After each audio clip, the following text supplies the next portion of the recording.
माटोले पोतिएका चिल्ला र आकर्षक घरहरू, आँगनभरि ढकमक्क फुलेका विभिन्न किसिमका रङ्गी चङ्गी फूलहरू, घरको वरिपरि हरियो बारी, बारीमा फलेका विभिन्न फलफूलसँगै तरकारी, हेर्दा कुनै सिनेमामा एनिमेसन गरेर बनाएका दृश्य भन्दा कम छैन। यो दृश्य हेर्दा सायद जो कोहीको मन लोभिन्छ। दृश्य जति आकर्षक र सुन्दर छ, यहाँसम्म आइपुग्दाका सफल सङ्घर्षका कथाहरू पनि छन्। ती सङ्घर्षका पीडाहरू सहजै बताउन गाह्रो र उत्तिकै दर्दनाक पनि। यो हो धनचौरी शिविर, कैलालीको गोदावरी नगरपालिका वार्ड नम्बर 9 मा पर्ने धनचौरी शिविरमा बसोबास गर्ने मुक्त कमैयाका भित्री पीडा बताइ नसक्नु छन्।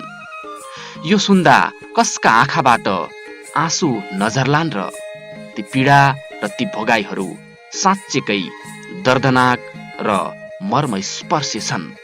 ढकमक्क फुलेको, चारैतिर हरियाली छाएको यो बस्ती बनाउन धनचौरी शिविरका मुक्त कमैयाले भोगेका समस्या र खेपेका पीडाहरूतर्फ लागौं। समस्यासँग जुधेर सङ्घर्ष गर्दा गर्दै कसरी यो अवस्थासम्म आइपुगे, के गरे उनीहरूले, यो वृत्त कथामा हामी विस्तृतमा प्रस्तुत गर्दैछौँ। 2057 साल नेपाल सरकारले त्यही वर्ष मुक्त कमैया घोषणा गर्यो।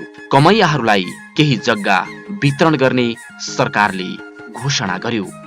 जग्गा पाउने आश्वासन पाएसँगै धेरै कमैयाहरूको मुहारमा थोरै भए पनि खुसीका रेखीहरू देखिए। त्यो खुसी हालका धनचौरी शिविरका स्थानीयहरूको मुहारमा पनि देखियो।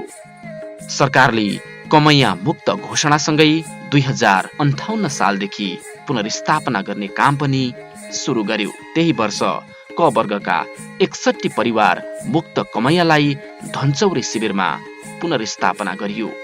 उनीहरूले प्रति परिवार 5 कट्ठाका दरले जग्गा पाए। कैलालीको लम्की, टिकापुर लगायतका विभिन्न क्षेत्रमा रहेका कमैयाहरू धनचौरीमा आएर बसे, जो साबिकको बेलादेवीपुर गाउँ विकास समिति वार्ड नम्बर 1 मा पर्दछ। सरकारले प्रति परिवार 5 कट्ठा जग्गा त उपलब्ध गरायो, धनचौरी शिविरका मुक्त कमैयाहरूलाई भने त्यो जग्गा न निल्नु न ओकल्नु बन्यो। सरकारले उनीहरूलाई कैलालीको खुटिया नदीको किनारामा जग्गा उपलब्ध गरायो, जहाँ बालुवा मात्रै थियो। बर्खामा उर्लिदो खुटिया नदीले त्यो ठाउँ बगाउने निश्चित थियो। उनीहरूले त्यो ठाउँमा बस्न अस्वीकार गर्दा भूमि सुधार कार्यालय कैलालीले हाललाई अस्थायी रूपमा त्यही बस्नुहोस्, चाँडै सुरक्षित ठाउँमा व्यवस्था गर्छौं भन्ने आश्वासन दिएकोले 61 परिवार त्यस ठाउँमा बस्न बाध्य भए। तर अहिलेसम्म त्यही ठाउँमा तिनीहरू बसिरहेका छन्। जब वर्षायाम सुरु हुन्थ्यो अनि उनीहरूले राति जागराम बस्ने दिनहरू सुरु हुन्थे। 2064 सालको असोजतिर अकल्पनीय बाढी आयो, जुन बाढीले खेतबारीमा लगाएको अन्न बाली पनि नष्ट गरिदियो, बनेका घरहरू बगायो। ती दिनहरू शिविरवासीहरू सम्झिनै चाहँदैनन्। ती दिनहरू एकदमै कष्टकर भएको उनीहरू बताउँछन्। 2057 सालबाट मुक्ति भयो। त्यसपछि 58 सालमा हामी यहाँ बसोबास भयो। यहाँ आउँदाखेरि हाम्रो धेरै आफत थियो। दाउरा बेचेर, एक भारी दाउरा बेचेपछि 20-25 रुपियाँ मात्र आउने, 1 किलो आधा किलो चामल किनेर खाए। त्यतिखेर बर्खामा पनि अब बारी धेरै आउने, 65-66 सालमा धेरै बारी आउने। त्यो बारी आउँदाखेरि धेरै जस्तो राजी समुदाय पनि थिए, तिनीहरू पनि भागिहाले बस्न नसकेर। त्यसपछि हामीहरू यस्तै दुःख भोग्दा फेरि बसेको छौँ। दिन, महिना र वर्ष बित्दै गए, समयले उल्टो फेर्दै गयो। खुटिया नदीले दिएका पीडाहरूलाई आफ्नो भाग्य लीला ठान्दै शिविरवासीहरूले निरन्तर सङ्घर्ष गरिरहे। खुटिया नदीको बगर न त मलिलो माटो, न त उत्पादन गर्नका लागि उब्जाउ योग्य जमिन। त्यही जमिनको उत्पादनले मुस्किलले 1-2 महिनासम्म मात्र खान पुग्ने गर्दथ्यो उनीहरूलाई। बाँकीको 10 महिना स्थानीय बजार धनगढी, अत्तरिया र भारतका विभिन्न शहरहरूमा गई दैनिक ज्याला मजदुरी गरी जीवन निर्वाह गर्दथे। सरकारले दिएको प्रति परिवार 5 कट्ठा जमिन उब्जाउ योग्य बनाउन निकै समय लागेको शिविरवासी बताउँछन्। धनचौरीवासीका लागि 2058 सालदेखि 2067 सालसम्मको समय निकै चुनौतीपूर्ण रह्यो। फरक स्थानबाट आएका धनचौरी शिविरवासीहरूलाई दैनिक एक छाक टार्न पनि धौधौ पर्ने गर्दथ्यो। उनीहरूले त्यही एक छाक टार्न सुरुका दिनमा दाउरा बेचेर जीवन निर्वाह गरे। उनीहरूले धनचौरीबाट दाउरा बोकेर 2 घण्टाको बाटो हिँड्दै नजिकैको बजार धनगढी अत्तरियामा दाउरा बेचेर आफ्नो गुजारा चलाए। 2062 सालमा समैची सामुदायिक वन दर्ता भएपछि दाउरा बेच्न पनि बन्द भयो। जसो तसो दाउरा बेचेर जीविकोपार्जन गरिरहेका उनीहरूलाई दाउराको स्रोत समैची वनमा बन्देज लगाएपछि मुखको गाँस खोसेको भान भयो। वनमा दाउरा काट्न बन्देज लगाएसँगै उनीहरूले खुटिया नदीको बगरका गिट्टी कुट्न सुरु गरे। त्यसपछिका दिनहरूमा उनीहरू नदीमै गिट्टी कुट्न व्यस्त भए भने कतिपय अर्काको जमिन अधिया गरेर पेटसँगै परिवार पाल्न थाले। पहिलाको स्थिति हामीहरूको सुरुमा आउँदाखेरि कस्तो थियो भने घाँस खानलाई पनि पुग्थेन। खेती पनि हामीहरूको 1 महिनाको के भन्छन् राम्रो खेती पनि हुन्थेन। ढुङ्गा र बालुले गर्दाखेरि दाउरा बेचिकन बालबच्चालाई पढाउने गर्ने गर्थ्यौँ र बिहान खायो भने साँझतिर के खाने हो भन्ने चिन्ता भइरहेको हुन्थ्यो र धेरै समस्याहरू भोग्यौँ हामीहरूले। निकायमा पनि हामीहरूका कुरा सुनिदिने थिएनन्। केही बोलेका कुराहरू पनि उहाँहरूले हामीहरूको एकदमै नबुझ्या जस्तै गर्नुहुन्थ्यो। स्थानीय स्तरको दैनिक ज्याला मजदुरी 12 महिना उपलब्ध नहुने भएकोले एक छाक टार्न पनि धौधौ पर्ने गर्थ्यो। सेवा प्रदायक निकायहरूसँगको पहुँचको अभावका कारण आधारभूत आवश्यकताबाट पनि वञ्चित हुनु परेको अवस्था थियो। कृषि सामग्री, घरायसी सामान, सेवा सुविधा, उच्च शिक्षा, स्वास्थ्यका लागि धनचौरीबाट 7 किलोमिटर हिँडेर धनगढी जानुपर्ने बाध्यता थियो। सरकारी कृषि अनुदान, कृषि औजार तथा प्रविधि, बिउ बिजन, मल आदिबाट वञ्चित भएकोले घाँस, बाँस, कपास जस्ता आधारभूत अधिकार हननको अवस्था थियो। खान लाउनको चिन्ता एकातिर थियो भने बालबालिकाको उच्च शिक्षाप्रति चिन्ता पनि उत्तिकै थियो उनीहरूका लागि। आर्थिक अवस्था कमजोर भएकै कारण कमाउनका लागि काममा जानुपर्ने बाध्यता भएकोले विद्यालय छोड्ने विद्यार्थीको अनुपात बढ्दै थियो। चेतना तथा पहुँचको अभावकै कारण विभिन्न सङ्घ संस्थाहरू र स्थानीय स्तरका संरचनाहरूमा उनीहरूको सहभागिता निम्न थियो। विभिन्न समस्या र अभाव झेलिरहेका धनचौरी शिविरवासीले 2067 सालभन्दा अगाडि निकै समस्या झेलिसकेका थिए। उनीहरू समस्या समाधानको उपाय खोजिरहेका थिए। 2067 सालमा धनचौरी शिविरवासीको समाचार मिडियामा आएपछि खाद्य अधिकारको क्षेत्रमा काम गरिरहेको संस्था परिवर्तनका लागि कार्यरत युवा समूह याक नेपालको ध्यानाकर्षण भयो।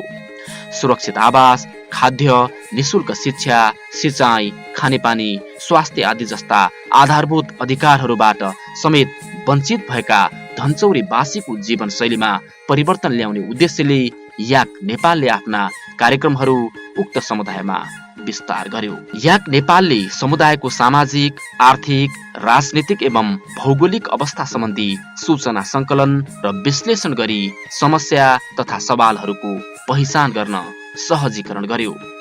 समुदायका सवालहरूलाई सम्बोधन गर्नका लागि उहाँहरूलाई खाद्य अधिकार अवधारणा, राज्यका कार्यक्रम, कार्यनीति, कार्य प्रक्रिया र राज्यका दायित्वका विषयमा अभिमुखीकरण गरेको थियो। यस्तै समुदायका सवालप्रति राज्यको ध्यानाकर्षण गराउन पत्रकार सम्मेलन, डेलिगेसन, समुदाय र सेवा प्रदायक बीचको अन्तर्क्रिया, सेवा प्रदायक निकाय मार्फत स्थलगत अवलोकन भ्रमण र संवाद कार्यक्रम र समुदायका सवालहरूलाई स्थानीय योजना तर्जुमा समावेश गर्ने क्रियाकलापहरूमा सहजीकरण गरेको थियो।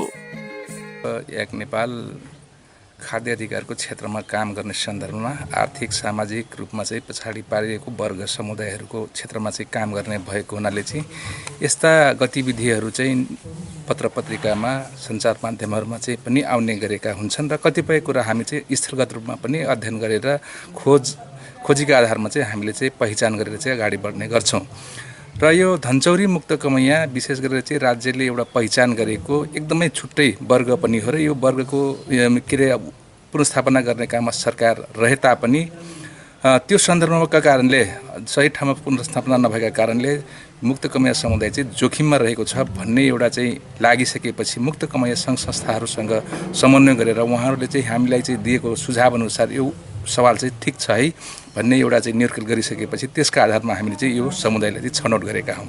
याक नेपालले खुटिया नदीको कटानबाट बच्नका लागि नदी किनारामा तटबन्धन तथा वृक्षारोपण गर्न विभिन्न ठाउँमा पहल गर्नका लागि धनचौरीवासीलाई जनचेतना जगाउने काम गरे बमोजिम अहिले तटबन्धन तथा वृक्षारोपण गरिएको छ, जसले गर्दा खुटिया नदीले धार परिवर्तन गरी धनचौरीवासीले आफ्नो जमिनमा उत्पादन गर्न सफल भएका छन्। याक नेपालले चाहिँ समुदायलाई चाहिँ अभिमुखीकरण गर्यो, खाद्य अधिकार अवधारणाको बारेमा अभिमुखीकरण गर्यो, योजना तर्जुमा प्रक्रियाको बारेमा चाहिँ सहजीकरण गर्यो होइन। ती सहजीकरण गर्ने क्रममा पनि अब सम्बन्धित निकायहरूबाट चाहिँ स्रोत व्यक्ति चाहिँ ल्याएर चाहिँ उहाँहरूको माझमा चाहिँ अन्तर्क्रिया छलफल गराइदिने काम चाहिँ गरियो। त्यस्तै गरेर चाहिँ खास गरेर चाहिँ सेवा प्रदायक निकायहरूलाई चाहिँ स्थलगत अवलोकन गराएर चाहिँ समुदाय र सेवा प्रदायक निकायहरूको प्रतिनिधिहरूको बिचको चाहिँ दोहोरो संवाद पनि गराइयो। यी यावत खालका चाहिँ अवस्थाहरूबाट चाहिँ विभिन्न पटक हरेक वर्ष चाहिँ त्यस्तो खालको चाहिँ गतिविधिहरू चाहिँ गराउँदै आइएको थियो र पछि अघिल्लो चरणमा गएर चाहिँ समुदायहरू चाहिँ साँच्चै हाम्रो अधिकार चाहिँ खाद्य अधिकार चाहिँ हनन भएको छ है भन्ने कुरा चाहिँ महसुसीकरण गरिसकेपछि उहाँहरूले आफै सङ्गठित हुनुभएको छ र सङ्गठित भएका कारणले चाहिँ उनीहरूले चाहिँ आफ्नो सवाललाई चाहिँ नेतृत्व लिनुभएको छ, अगुवाई गर्नुभएको छ, योजना तर्जुमा प्रक्रियामा चाहिँ समावेश गर्न चाहिँ सजिलो भएको छ। उहाँहरू चाहिँ आफ्ना सवालका लागि चाहिँ सेवा प्रदायक निकायहरूमा आफै पहल गर्नुभएको छ, जसका कारणले उहाँहरूको चाहिँ जीवनशैलीमा परिवर्तनका लागि चाहिँ स्रोतहरू चाहिँ निरन्तर चाहिँ प्रत्येक वर्ष स्थानीय निकायहरूबाट पनि आउने गरेको छ। चाहे बङ्गुर पालनमा होस्, चाहे कुखुरा पालनमा होस्, चाहे सडक विस्तारका कुराहरू होस्, के अरे बाटो निर्माणका कुराहरू होस्, अथवा महत्त्वपूर्ण चाहिँ उहाँहरूको के अरे जुन स्थल चाहिँ सुरक्षाको लागि तटबन्धको कुरा छ त्यसमा चाहिँ निरन्तर चाहिँ बजेटहरू सेवा प्रदायक निकायहरूबाट चाहिँ आउने गरेको छ। आफ्नो परिचय समेत खुलेर दिन नसक्ने धनचौरी शिविरवासी याक नेपालले विभिन्न समयमा प्रदान गरेका जनचेतनामूलक तालिमले उनीहरूको जीवनमा आमूल परिवर्तन आएको छ। याक नेपालले बेला बखतमा दिने सल्लाह, सुझाव तथा क्षमता अभिवृद्धि तालिमका कारण धनचौरी शिविरवासीले आफ्नो जीवनशैलीमा निकै परिवर्तन ल्याएका छन्। विगतमा के खाउँ के लाउँ हुने गरेको घरमा अहिले मासिक रूपमा बचत गर्न थालेका छन्। विगतमा हरेक परिवारका मानिसहरू ज्याला मजदुरी गर्न जाने परिवार अहिले घरमै विभिन्न कामहरू, किराना पसल, होटल सञ्चालन, सिलाइ कटाई, तरकारी खेती, बङ्गुर पालन, बाख्रा पालन, कुखुरा पालन लगायतका पेसाहरू गरी आत्मनिर्भर बनेका छन्। विगतमा स्थानीय तहका योजनाबारे कुनै सुइको नपाउने धनचौरी शिविरवासी स्थानीय तहबाट पाउने सम्पूर्ण सेवा सुविधा लिन उनीहरू पछि पर्दैनन्। शिक्षा, स्वास्थ्य, खानेपानी, यातायात, सञ्चार लगायत खाद्य अधिकारका सवालमा निकै अगाडि बढेका धनचौरी शिविरवासीको सपना भनेको शिक्षाको विकास गर्नु रहेको छ। 61 तिर हाम्रो चाहिँ यहाँ बिजुली थिएन। अब बिजुली नभइकन हामी चाहिँ टिभी पनि थिएन अनि सञ्चार माध्यम पनि थिएन। अनि त्यसपछि चाहिँ अहिले हामी चाहिँ घर घरमा टिभी पाइरहेछौँ अनि चाहिँ बिजुली भइरहेको। अहिले चाहिँ हाम्रा 8-10 क्लास पढ्ने विद्यार्थी साथीहरू चाहिँ उनीहरू चाहिँ अहिले नेटमा पनि कुराकानी अनि चाहिँ हेर्ने तिनीहरू चाहिँ अहिले गरिरहेछन्। र प्लस चाहिँ हाम्रो अहिले तटबन्धनको यो खुटियाको नदीको भनाइ एकदम अहिले चाहिँ एकदम पहिला चाहिँ एकदम धेरै लगभग 200 मिटर यतातिर आइसकेको थियो भन्दाखेरि अहिले चाहिँ तटबन्धन गरेर लगभग हामीले चाहिँ त्यसलाई सुरक्षा गर्दै गरेर लगभग हामी 50 मिटर पर सार्न चाहिँ सफल भएको छ। विगतमा 5 वटा खानेपानीका धारा भएको समुदायमा अहिले हरेक घरमा खानेपानीका धारा र शौचालय रहेका छन्। स्थानीय समूह, संगठन तथा संरचनामा महिलाहरूको आश्चर्यजनक सहभागितामा वृद्धि भएको छ। विगतमा राज्यका निकायबाट प्राप्त हुन नसकेका सेवा सुविधाहरू यति बेला पाउन थालेका छन्। गोदावरी नगरपालिकाका प्रमुखले अब धनचौरीका विभिन्न समस्यालाई पहिचान गरी विकासका पूर्वाधारहरूमा जोड दिने बताएका छन्। जनप्रतिनिधिको रूपमा आइसकेपछि गोदावरी नगरपालिकाको भौगोलिक अवस्था र भौगोलिक विकटता भएको वार्ड नम्बर 9 हो। वार्ड नम्बर 9 यहाँबाट धनगढी जान अत्रेयाबाट यता यो धनचौरी आउन लौ 22-23 किलोमिटर चाहिँ छ र यहाँबाट धनगढी जान लौ 4-5 किलोमिटर पर्छ। त्यसै कारणले यसको विकटता छ र यसका समस्या पनि छन् हैन, अवसर पनि छ यो 9 नम्बर वडालाई। त्यसै कारणले गर्दा हाम्रो जटिल समस्या भनेको अवसरको रूपमा चाहिँ खुटिया नदी पनि छ र चाहिँ चुनौतीको रूपमा पनि खुटिया नदी